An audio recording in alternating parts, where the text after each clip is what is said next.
Oh, um, Magnolia at saka Northport, no? So, yung Magnolia, nag-i-struggle offensively lumabas nitong game na to, no? Yung dapat nilang offensive rhythm, nakuha nila. At saka, itong Northport,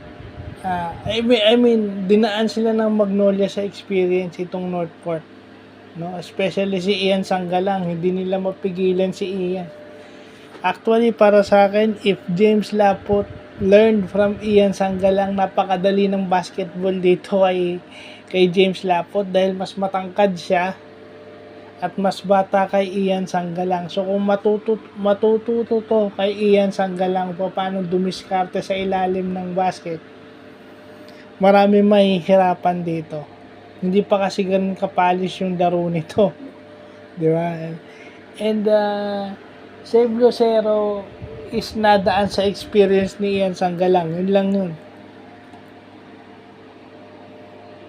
Lumabas din, gumanda rin yung laro ni Baroka at saka ni Lee.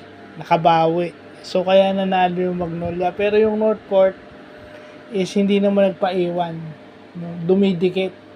Yun ang maganda sa PBA ngayon, kahit wala masyadong nanonood, dumidikit na yung bawat laban. So, yun ang lagi ko sinasabi, iba na yung perception ng tao. Okay lang, basta on a basketball perspective, gumaganda na yung laro sa PBA. So, yun lang po.